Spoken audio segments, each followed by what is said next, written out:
Good evening. Bonjour, mon cher Marc, mon cher ami. Soyez bienvenue. Sorry. It's fine. It's okay. you were Sorry. President. Hello, good evening. Welcome, everybody.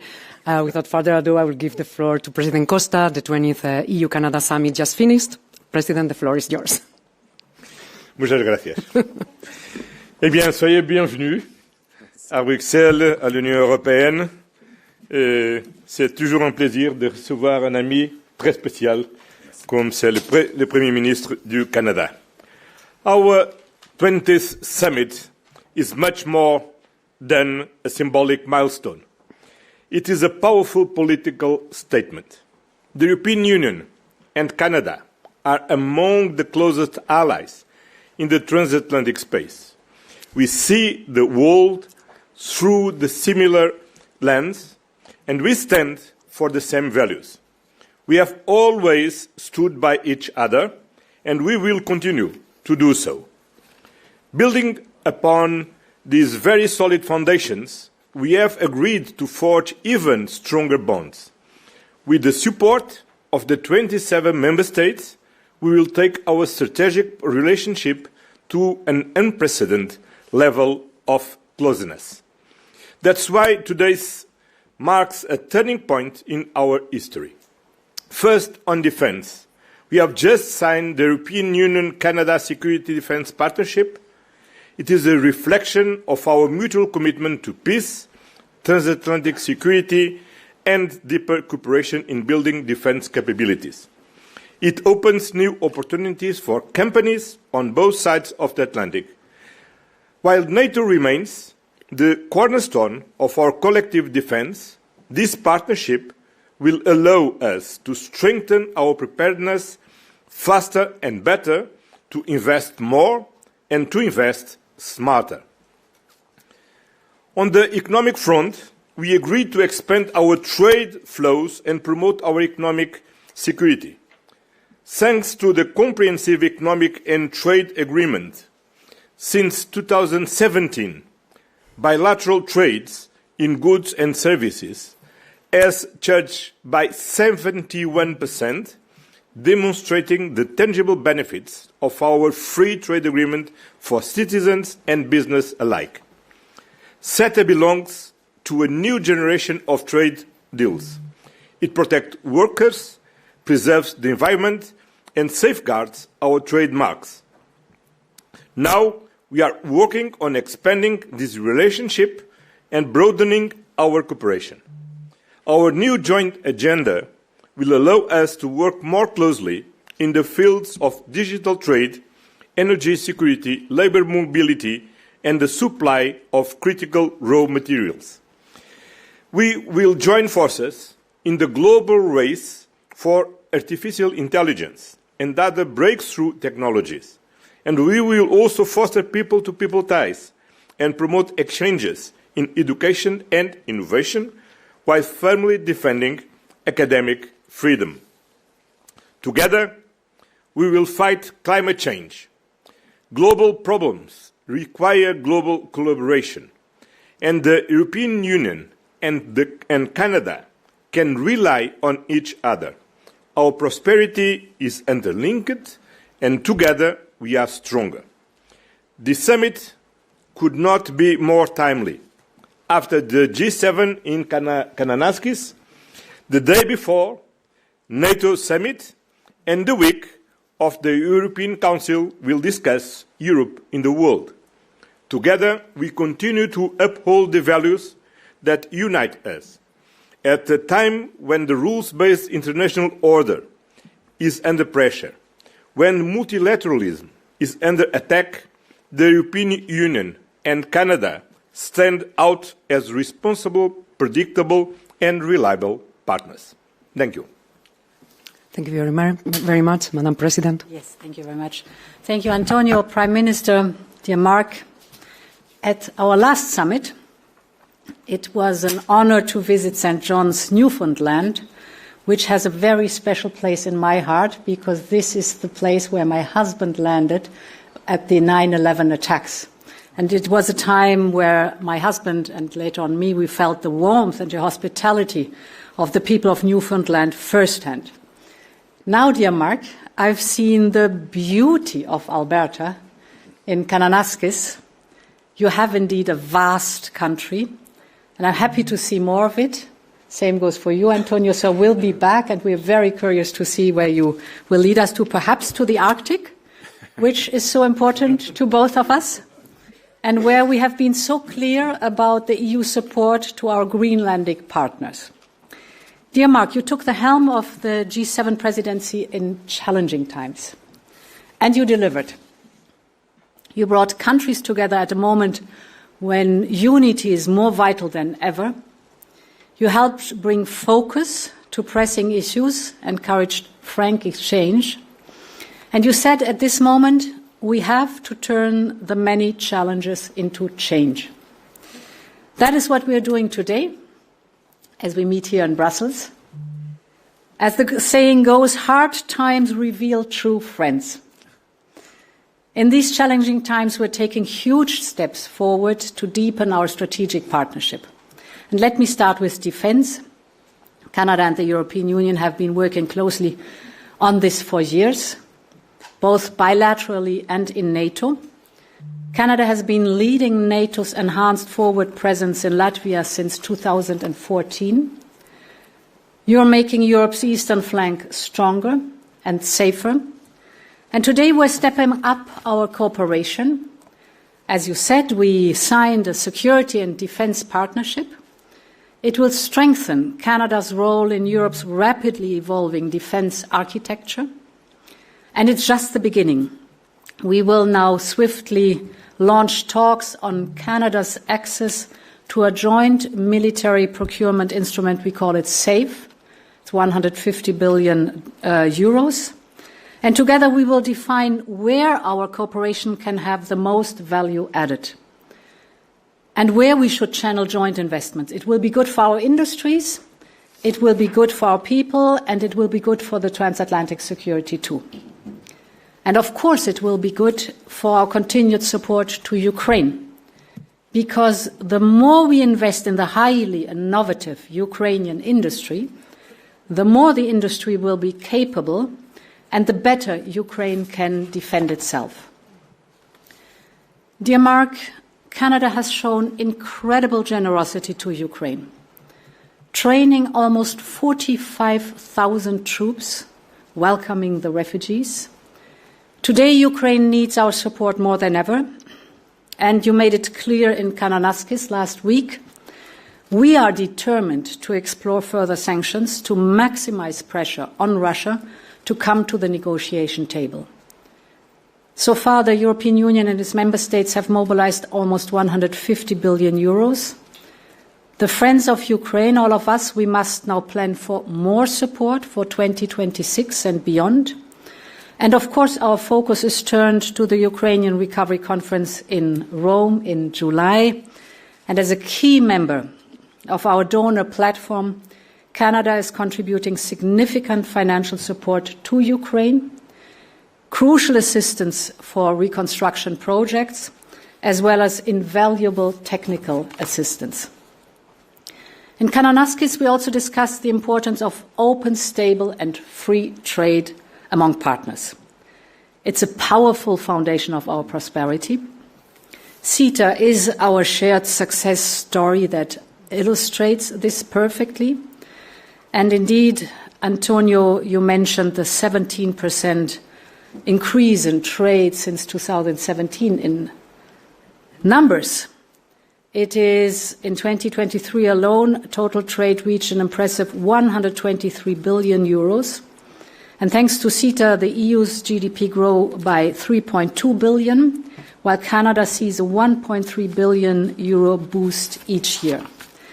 So CETA stands as a strong symbol of the power of free and fair trade. I must say 98% of our tariffs line are zero. I repeat it, zero.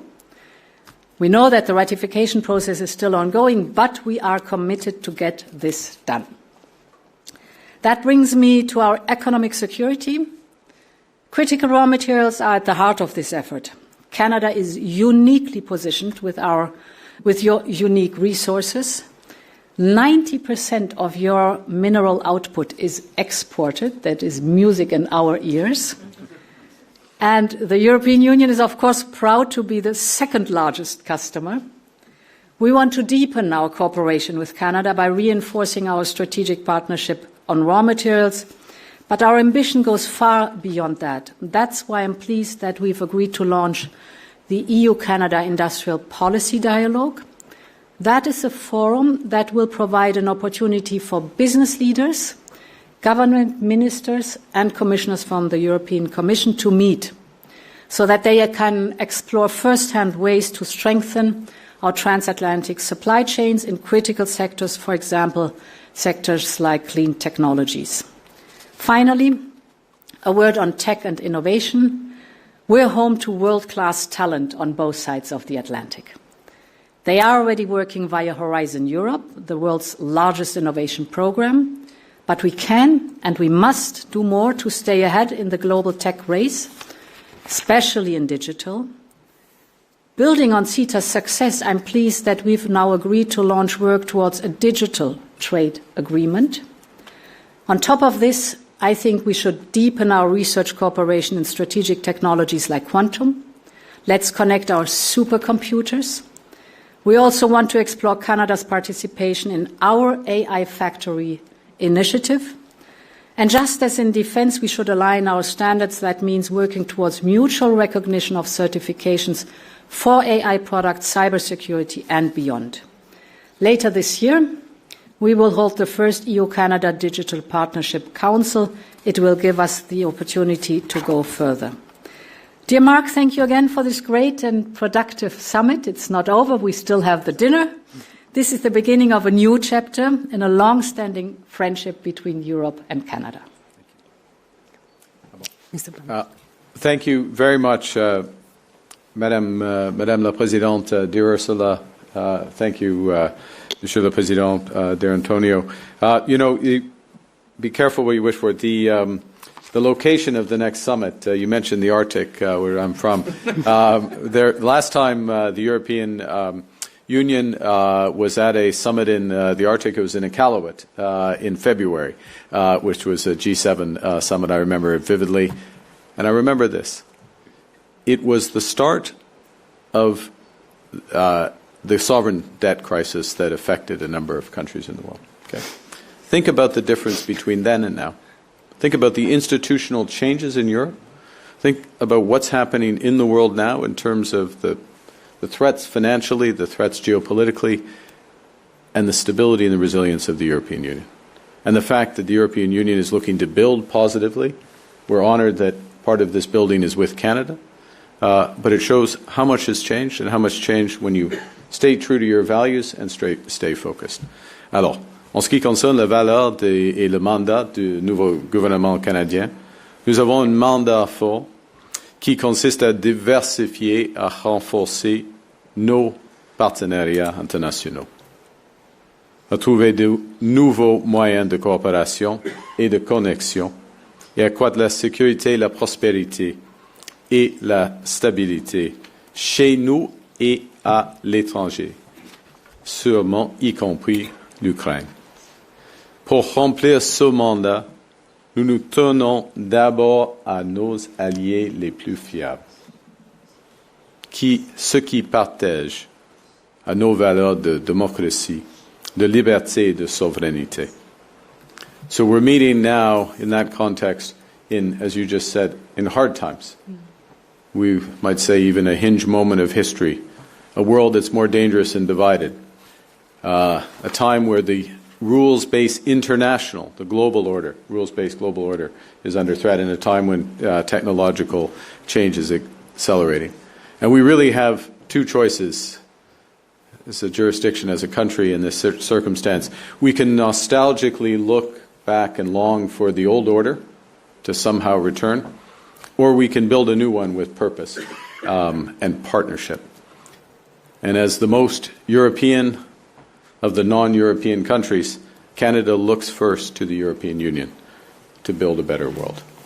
And that's what today is about. It's about building on our triple alignment of values, of interests, and of trust built over the years. And so today, this is a new era of cooperation. Our strategic Canada-EU or EU-Canada strategic partnership for the future will build a new and deeper relationship that brings us closer together from defense to digital, from supply chains to security. We're launching comprehensive negotiations across multiple areas of cooperation and connection, trade, security, digital, climate. And this will make us both more resilient and more prosperous. In many respects, what we're committing to, from our perspective, Canada's perspective, is an ongoing process to an ever closer partnership that will bring our people closer together.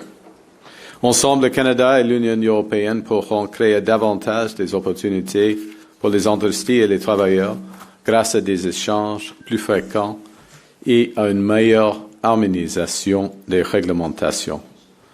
Nous pourrons être plus compétitifs grâce à des chaînes d'approvisionnement plus solides et plus stratégiques, et nous lutterons contre les changements climatiques et nous bâtirons des économies plus fortes grâce à une coopération renforcée de nos systèmes de tarification de carbone. We also, in this more dangerous and divided world, must be prepared to defend our people and our values, to secure our sovereignty and protect our allies. And to these ends, we will be in The Hague tomorrow with new commitments, significant commitments to our own and our mutual defense, meeting our NATO targets, further accelerating investments in coming years, but doing so, the EU and Canada, with this new security and defense partnership, which provides for this increased cooperation across the full spectrum of security.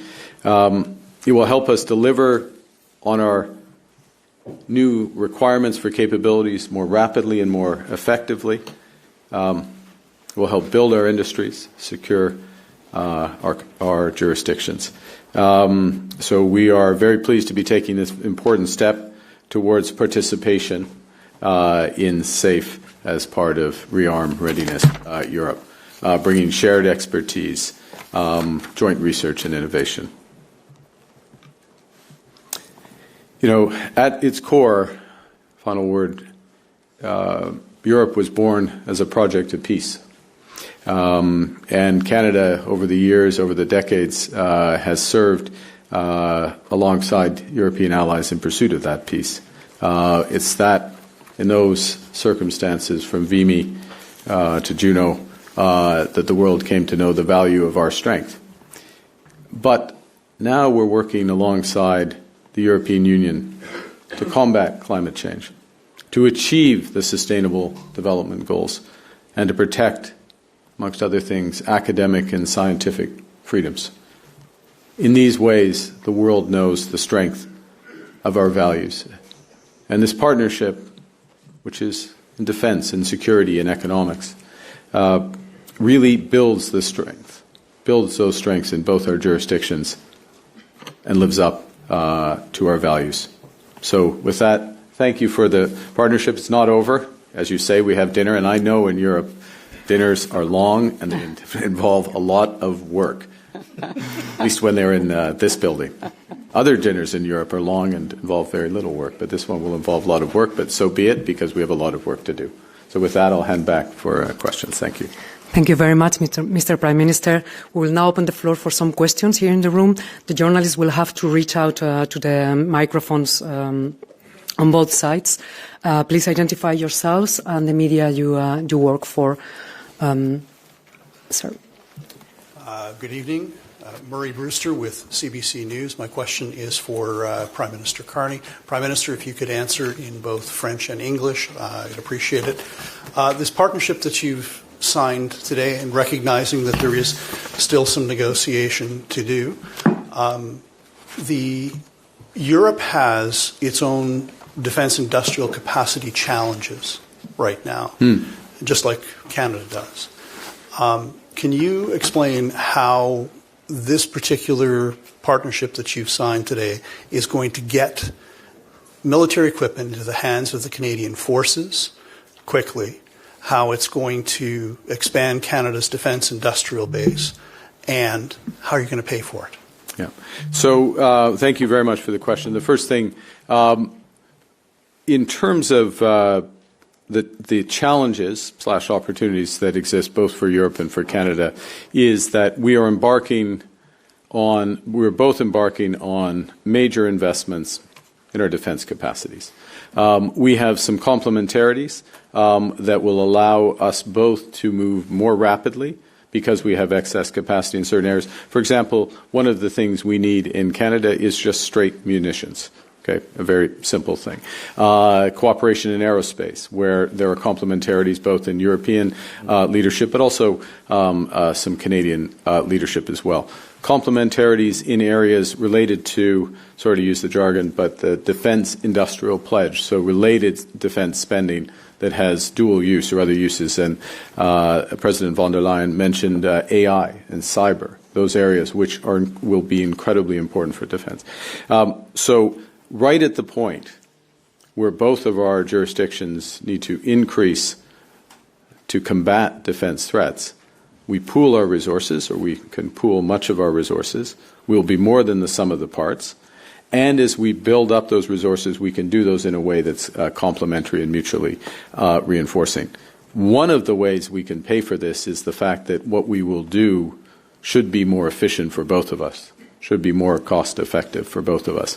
The second thing is to recognize that if we do this right, we will also be building our overall economic capacity, which will be part of what's self-reinforcing. Et puis, en français, en effet, c'est une question des avantages de travailler ensemble, d'avoir des synergies entre les investissements européens et celles du Canada. C'est le moment où on peut mettre l'avantage, ou prendre l'avantage des différences entre les deux industries. Par exemple, en ce qui concerne le secteur aérospatial, il y a des complémentarités, en effet. Et puis, dans les nouveaux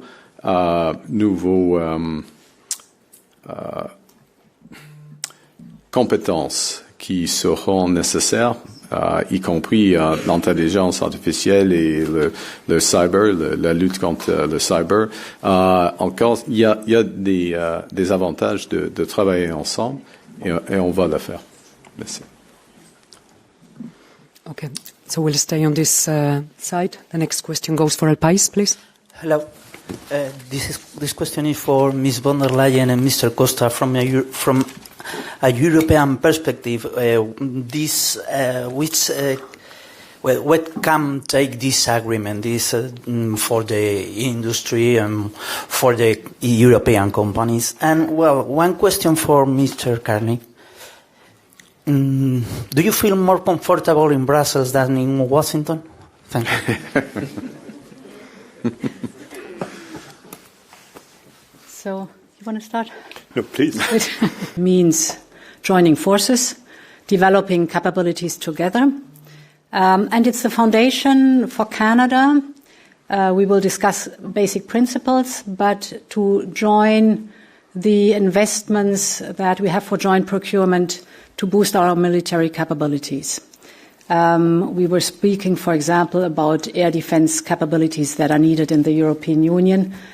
We are all part of NATO too, so interoperability plays a large role, and therefore it is important to do these joint procurements, not only for the scaling up the industry, because with more scale you can have better, cheaper and faster the results, but also, of course, to improve the interoperability between our troops.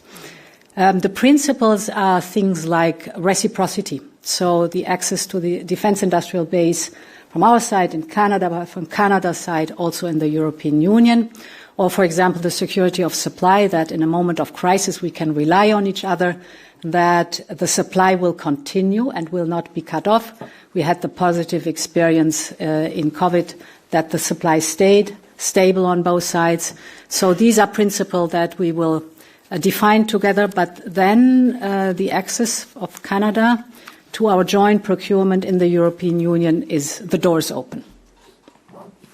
Yes. In terms of relative comfort, it's very hot in Washington right now and very humid. I'm sure the dinner will be better, with all due respect to our American friends. It'll be better than it would be in Ottawa. The dinner will be better tonight. Look, I would say in terms of the terms and what we discuss around an economic partnership,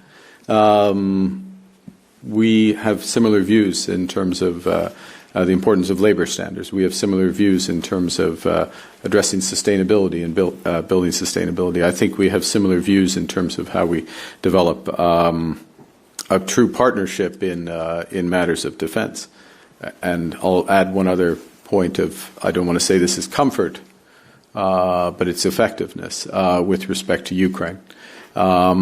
The European Union is preparing its 18th sanction package, a very significant package of sanctions. We've just released our latest sanctions, financial sanctions, against Russia, against the Shadow Fleet, against enablers of the Russian regime. We have just committed additional financing to the Ukrainian government and additional military assistance to Ukraine. As President von der Leyen mentioned, we will be participating in the foreign ministers here. We're participating in the reconstruction conference that Italy is leading on behalf of the European Union in a few weeks. Because we know, and this is the other element of comfort, that we will stand up and defend these fundamental values, international law, territorial integrity, the rights of state, and democracy as represented in Ukraine. So yes, we take comfort from that alignment, and it is a very effective partnership as a consequence. Thank you. Thank you. We'll take a question from the right. The lady in green, please. Bonsoir, Valérie Gamache de Radio-Canada. Merci de nous accueillir d'abord. Monsieur Carney, si vous pouviez répondre en français et en anglais, Madame von der Leyen, si vous pouviez répondre également à la question. Le secrétaire général de l'OTAN aujourd'hui a affirmé que les frappes américaines en Iran ne violaient aucune loi internationale. Est-ce que c'est aussi votre avis? Alors, il y a plusieurs aspects de cette question. En ce qui concerne l'Iran, depuis des décennies, l'Iran a essayé de développer des armes nucléaires. Premier point. Deuxièmement, depuis des décennies, l'Iran a exprimé un désir d'éliminer l'État israélien. Depuis des décennies, l'État iranien, selon le Canada, a été et est encore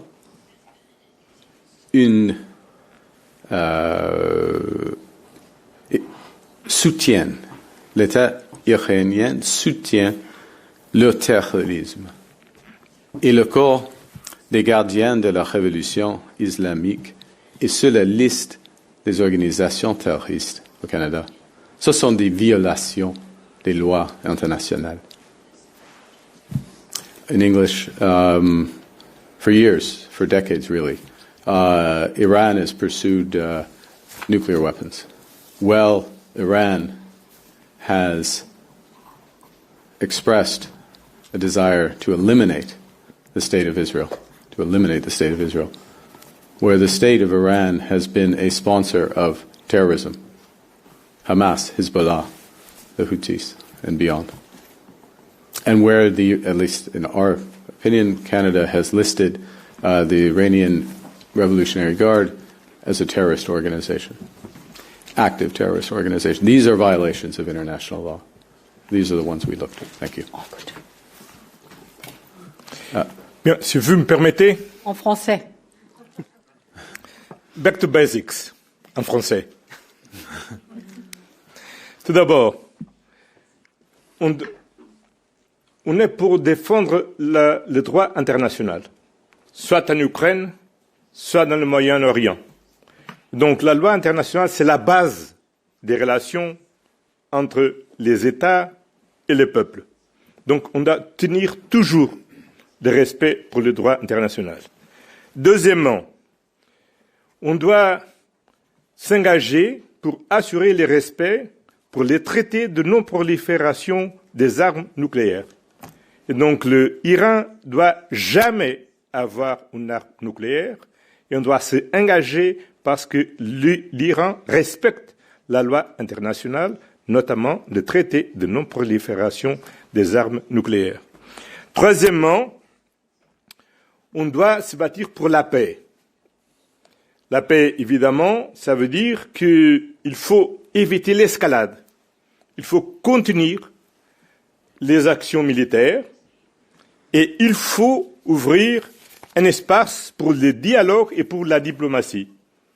Parce que c'est seulement comme ça qu'on peut arriver à une paix durable dans le Moyen-Orient. Évidemment, on parle maintenant d'Iran.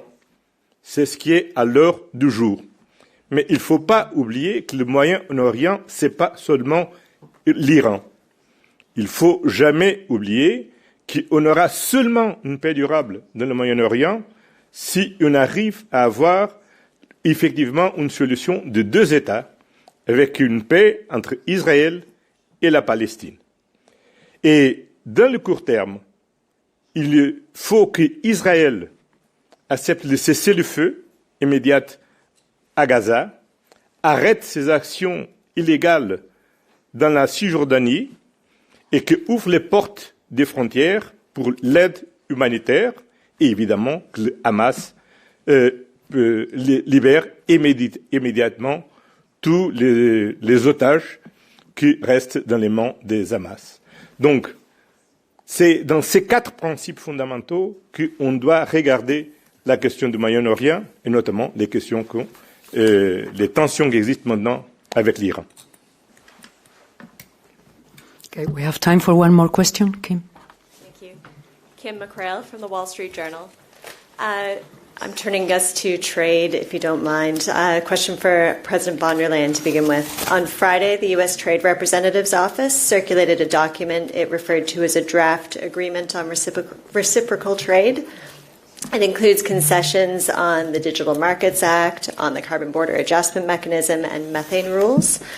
I'd like to know from you, is the EU prepared to sign on to a deal with the U.S. that includes changes to existing regulations? And I also have one trade-related for Prime Minister Carney.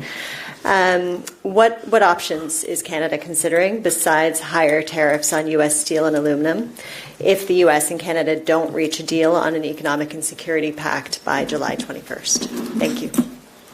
So without going into details of the trade negotiations, in general, negotiations are only closed at the moment everything is negotiated. But I'm very clear on some topics that touch the sovereignty of the decision-making process in the European Union. This is for us absolutely untouchable. So we're very clear about that. Of course, we discuss tariff lines. We discuss non-tariff barriers like standards and norms, for example. We discuss strategic purchases. We discuss all these topics, but where it is the sovereign decision-making process in the European Union and its member states that is affected, this is too far. Okay. We're getting late, so I'll answer quickly. The first is that, look, what options are we considering? I'll give you an open answer. We'll do what's right for Canada. We're working hard to get a deal, but we'll only accept the right deal with the United States. The right deal is possible, but it's nothing's assured. But what we're going to do, irrespective of the outcome, is we are going to build trading relationships with like-minded partners, reliable partners, partners that are aligned with our values. It begins here, and you see the ambition in this partnership and the scope of ambition, and that's the future of trade. That's the future of trade. The future of trade is digital. The future of trade does take carbon into account. Carbon is trade, right? The future of trade does have this defense cooperation. It is consistent with industrial policy, recognizing that industrial policy amongst allies, we're all going to NATO, but only some of us in NATO are talking about and allied industrial policy that will make us stronger. That's the future of trade, not a narrow discussion on tariffs. Thank you. All right, that's a wrap. Thank you very much. Thank you very much for joining us. You will find all the materials and outcomes of the summit in the Council website. And, well, I wish you all have a nice evening. Thank you.